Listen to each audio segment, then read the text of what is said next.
Hello friends, welcome to your channel Krishna maths class. इससे पहले हमने 9th क्लास की मैथ्स की जो वर्कशीट की थी, वर्कशीट नंबर 7, उसमें हमने बहुपद स्टार्ट करा था। आज उसमें आगे है उससे जितना हमने उस दिन किया था। उस दिन हमने समझा था बहुपद क्या होता है, ठीक है। और आज हम उससे आगे पढ़ते हैं। देखिए, एक बहुपद के प्रत्येक पद का एक गुणांक होता है। गुणांक होता है, क्या होता है गुणांक? कोफिशिएंट क्या होता है? जैसे मान लो मेरे पास है 4x, ठीक है। मेरे पास है 4x, तो x तो मेरा चर है ना, x तो वेरिएबल है। तो जो ये 4 है इसके साथ मल्टीप्लाई में, ये इसका कोफिशिएंट है, ये इसके गुणा में है। गुणांक बोलेंगे इसके। गुणांक क्या होता है? जो उसके गुणा में होता है उसे हम क्या कहेंगे? गुणांक कहेंगे। देखिए इसमें जैसे उन्होंने बोला x की power 3 plus 5x square minus 7x minus 3, इसमें x की पावर 3 का गुणांक क्या है? 1। 1 क्यों है? क्योंकि इसके साथ कुछ भी नहीं लिखा हुआ। जब कुछ भी गुणांक नहीं होता तो हम 1 मान लेते हैं, क्योंकि 1 को अगर हम किसी में मल्टीप्लाई भी कर देते हैं तो भी वही नंबर मिलता है हमें। जैसे मैंने 1 को x में मल्टीप्लाई किया तो मुझे x ही मिला, ठीक है। इतनी बात क्लियर? एक्स स्क्वायर का गुणांक क्या है इसमें? 5। x का गुणांक क्या है? -7। प्लस और माइनस साथ चलते हैं। प्लस को हम जरूरी नहीं है कि लिखें, लिख भी सकते हैं और नहीं भी, लेकिन जो माइनस होता है उसको ज़रूर लिखना होता है। x की पावर 0 का गुणांक, अब आप इसको समझो। x की पावर 0 का मतलब क्या होता है बच्चे? x की पावर 0 का मतलब हो गया 1। x की पावर 0, इसका मतलब क्या होता है? 1, ठीक है। 1 होता है, इसलिए इन्होंने देखो ये दिया भी हुआ है साइड में। x की पावर 0 मतलब 1, यानी अचर राशि। अचर राशि कौन सी होती है? जो कि चेंज नहीं होती, जिसकी वैल्यू कांस्टेंट रहती है हमेशा। जो कि मैथ्स के न्यूमेरिकल नंबर होते हैं, उनकी वैल्यू कभी नहीं बदलती, ठीक है। आगे देखो, एक बहुपद में चर की सबसे बड़ी घात वाले पद के घातांक को बहुपद की घात कहा जाता है। डिग्री ऑफ पॉलिनोमियल क्या होता है? जो उसकी पूरे बहुपद की हायर पावर होती है वो क्या कही जाती है? Degree of polynomial. जैसे इस बहुपद में सबसे बड़ी पावर 9 है, तो इस पूरे बहुपद की जो पावर होगी वो 9 है, ठीक है। पूरे बहुपद की पावर 9 है। समझ आ रही है बात? ये पूरे बहुपद की जो पावर है वो क्या हो गई? 9। क्लियर? अचर बहुपद की घात हमेशा 0 होती है। अचर बहुपद की घात 0 क्यों होती है? क्योंकि इसके साथ का जो चर होता है, जो वेरिएबल होता है, उसकी पावर को हम क्या लेते हैं? 0 लेते हैं। क्योंकि जिसकी पावर 0 होती है उसकी वैल्यू 1 होती है। यहाँ पे जैसे 7 है, 7 में मैं मल्टीप्लाई 1 कर दूँ तो 7 ही आ जाएगा। इसका मतलब जो 7 के साथ का जो वेरिएबल है वो x, उसकी पावर कितनी है? 0 है, ठीक है। यहाँ तक समझ आया? अचर बहुपद की घात हमेशा 0 होती है। शून्यक बहुपद की घात अपरिभाषित होती है, जिसकी कोई परिभाषा ही नहीं है। शून्यक बहुपद होता क्या है? 0 पॉलिनोमियल। कल किया था ना हमने, पहले वाली वीडियो में, कि 0 भी एक पॉलिनोमियल है। और जो 0 है वो कौन सा पॉलिनोमियल है? 0 पॉलिनोमियल। जो 0 है वो कौन सा पॉलिनोमियल है? 0 पॉलिनोमियल, शून्यक बहुपद, ये वाला, ठीक है। अब आगे देखिए, निम्नलिखित में प्रत्येक बहुपद की घात लिखिए। बहुपद की घात बतानी है, इसका मतलब जो पूरे बहुपद में हायर पावर होगी वही होगी बहुपद की घात। अब देखिए, इसमें x की पावर 6 माइनस x की पावर 4 प्लस 3 है। हायर पावर कितनी है? 6, ठीक है। इसमें हायर पावर कितनी है? दूसरे में 4, ठीक। इसमें हायर पावर कितनी है? 0 है ना।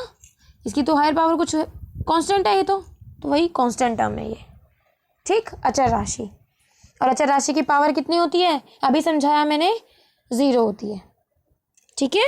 देखो, अचर बहुपद, ये रहा। अचर बहुपद की घात हमेशा 0 होती है, तो यानी इसकी क्या लिख दोगे? 0 लिख दोगे। निम्नलिखित में से प्रत्येक में x स्क्वायर का गुणांक लिखिए, ठीक है। गुणांक अभी समझाया, जो उसके साथ मल्टीप्लाई में है। आपको बाकी सबके नहीं बताने, सिर्फ एक्स स्क्वायर का बताना है, जो कि एक्स स्क्वायर के साथ मल्टीप्लाई में। अब देखिए माइनस है एक तो, और अकेला एक्स स्क्वायर है ना, तो इसलिए क्या हो जाएगा 1। ठीक है, दूसरे में एक्स स्क्वायर है ही नहीं तो 0। इसमें एक्स स्क्वायर वाला ये है 4x स्क्वायर, तो इसका क्या है गुणांक 4। समझ आई बात? क्या है इसका गुणांक 4। Clear question? आगे देखो, पदों के आधार पर बहुपदों का वर्गीकरण, कि बहुपद जो होते हैं, जो पॉलिनोमियल होते हैं, उनका हम वर्गीकरण किस प्रकार से करते हैं। ठीक है, किस प्रकार करते हैं? जिस बहुपद में केवल एक पद होता है उसे क्या कहते हैं? मोनोमियल। क्या कहते हैं उसे? मोनोमियल। जिसमें सिर्फ एक पद होता है, यानी एक पदी। जैसे देखो 5x 3 -9y स्क्वायर, एक एक पद है ना इसमें, जिसमें कोई मैथ्स के ऑपरेशंस का यूज नहीं हुआ। मान लो 2x + y, अब देखो इसमें यूज हो रहा है बीच में प्लस का, 2 होगा, एक ये वाला हो गया, एक ये हो गया। अब 2x तो अकेला ही है ना, 5x तो अकेला ही है, इसलिए जिसमें एक पद होगा ये पूरा पद होता है। जिसमें एक पद है वो मोनोमियल, जिसमें 2 पद हैं वो द्विपदी यानी बाइनोमियल। ठीक है, जिसमें 3 पद हैं उसे ट्राइनोमियल, त्रिपद कहते हैं। क्लियर हो गया? इसके बाद मेन जो यूज होते हैं वो इसी तरीके से मोनोमियल, बाइनोमियल, ट्राइनोमियल। इसके बाद वालों को जैसे एक पदी, द्विपदी, त्रिपदी है ना, आगे सबको क्या कहा जाता है? बहुपद कहा जाता है। ठीक है, या फिर आगे देखो, घात के आधार पर बहुपदों का वर्गीकरण। अब आपको बताना है जो उनकी पावर होती है, जो पावर होती है उसके आधार पे। घात 1 वाले बहुपद को रैखिक कहते हैं। घात 1 मतलब जो भी आपका उसमें वेरिएबल है उसकी पावर कितनी है? सिर्फ 1 है। अब देखो इसमें पावर कुछ नहीं दे रखी, कुछ नहीं दे रखी, इसका मतलब पावर क्या हो जाएगी? 1। ठीक है, दूसरा देखो 2 घात वाले, उन्हें क्या कहते हैं? द्विघाती। उन्हें क्या कहते हैं? द्विघाती, मतलब क्वाड्रेटिक इक्वेशन भी बोलते हैं इन्हें, क्वाड्रेटिक पॉलिनोमियल भी बोलते हैं इन्हें। 4x square + 9, 3x square - 5x + 2 आदि। ठीक है, 3 घात वाले त्रिघाती बोल देते हैं। हो सकता है 1 मार्क में क्वेश्चन आ जाए। ठीक है, इनका बहुत ज़्यादा यूज़ नहीं होता, एक तो आपको समझने में कि आपको पता होना चाहिए, दूसरा इनका 1 मार्क में आ सकते हैं ये क्वेश्चन, तो इसलिए आपको पता होना चाहिए कि इसका हम यूज़ कहाँ कर रहे हैं। ठीक, आगे देखो, निम्नलिखित बहुपदों में से एक पदी, द्विपद, त्रिपद, रैखिक, द्विघात और त्रिघात बहुपद बताइए। अब देखिए घात के अकॉर्डिंग करते हैं, पहले घात के अकॉर्डिंग करते हैं, फिर करते हैं पद के अकॉर्डिंग। ठीक, अब देखिए इसमें इसकी पावर कितनी है? 3 है ना हायर पावर, तो ये कौन सा हो गया? त्रिघाती। ठीक है, ये कौन सा हो गया? रैखिक। ये कौन सा हो गया? द्विघात। ठीक, ये हो गया द्विघाती, ये भी द्विघाती, और ये रैखिक। इसमें पावर 2 है तो द्विघात, हायर पावर 3 है त्रिघात, हायर पावर 1 है तो क्या हो जाएगा? रैखिक। ठीक है, इसकी हायर पावर 3 है तो ये क्या हो जाएगा? त्रिघाती। ये तो हो गए घात के हिसाब से। अब पद देखिए, इसमें कितने पद हैं? एक ये और एक ये, 2। इसमें भी 2 पद, इसमें भी 2, इसमें 1 2 3। ठीक है, इसमें कितने पद हैं? 2, इसमें भी 2। ये एक पदी यानी मोनोमियल, ये कितने हैं? 1 2 3 4, ये बहुपद हो जाएगा। ये एक पदी, ये भी एक पदी। क्लियर हो गया? समझ आया? अब देखो आपने जो जो समझा है उसके अकॉर्डिंग सही गलत करते हैं। 5x पावर 3 - 4x स्क्वायर + 3, इस बहुपद में x स्क्वायर का गुणांक 4 है। अभी मैंने आपको बताया कि अगर माइनस लिखा है तो हमें माइनस भी लेना है। अब देखिए इसमें एक्स स्क्वायर के साथ माइनस भी तो लिखा है ना, तो यानी इसमें जो बहुपद है, इसमें जो गुणांक है वो क्या है? -4। ठीक है, इसमें देखिए बहुपद 4x स्क्वायर की घात 2 है, ये तो ठीक है। अगला देखो 2x की पावर 3 + 1, ये क्या रैखिक बहुपद है? रैखिक में तो पावर कितनी होती है?